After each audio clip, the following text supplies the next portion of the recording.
Zakladi naše dediščine. Zakladi naše dediščine. Zakladi naše dediščine.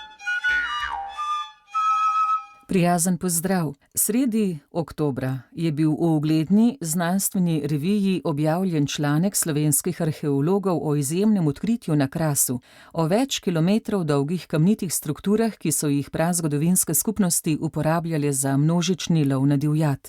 Gre za eno največjih tovrstnih prazgodovinskih arhitektur v Evropi. Več o odkritju pa bo povedal dr. Tomaž Fabec z Centra za preventivno arheologijo na Zavodu za varstvo kulturne dediščine. Dober dan, pozdravljeni. Začetke tega odkrivanja segajo približno v zimo 2003. Je kolega Dimitrij Mlekuš, ki je bil takrat zaposlen na Centru za preventivno arheologijo, pregledoval lidarske posnetke, to so posnetki površja krajin, in ugotovil obstoj dolgih linearnih struktur in sva skupaj prišla do Gdajna, da bi to lahko šlo za velike pasti. Rezultati razkrivajo zapletene suhozidne sisteme v obliki lijaka, dolge od nekaj 100 metrov do več kilometrov. Kot pravi dr. Tomaž Fabec, so podobne strukture poznane predvsem iz puščav Bližnjega vzhoda in Severne Afrike, a odkritje s Krasa kaže, da so bile tovrstne lovske strukture prisotne tudi v evropskem prostoru, verjetno že kmalu po koncu ledene dobe, torej več tisoč let pred pojavom kmetijstva.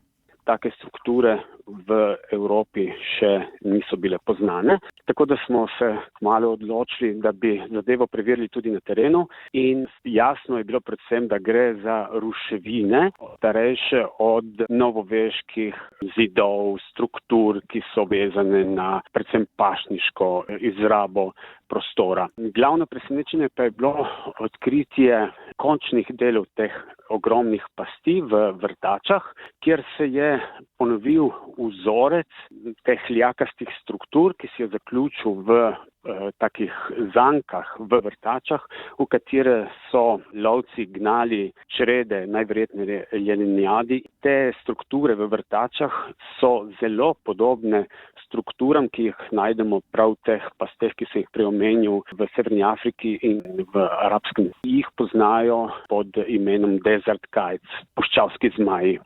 Odkrite strukture na območju Krasa razkrivajo, da so prazgodovinske skupnosti obvladovale prostor v velikem merilu. Njihov obseg priča o kompleksni družbeni, tudi tehnični organizaciji, o načrtovanju in gradnji obsežnih krajinskih struktur in usklajevanju skupinskega dela, ki je presegal okvire posameznih gospodinjstev ali majhnih skupin.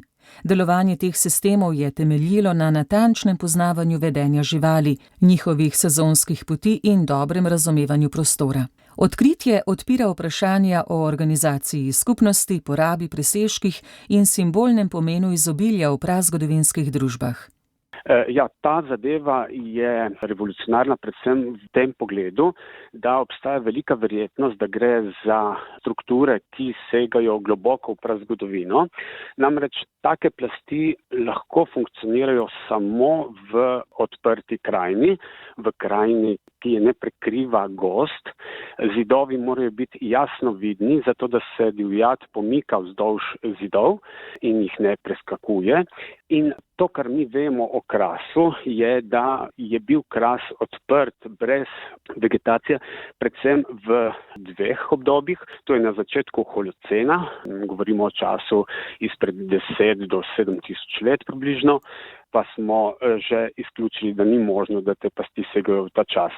No, potem smo izkopali tudi eno manjšo sondo, kjer smo odkrili drobce oglja, ki smo jih dali radiokarbonsko datirati in so zadevo postavili v čas izpred 3500 let, kar kaže na to, da so te pasti starejše od tega obdobja.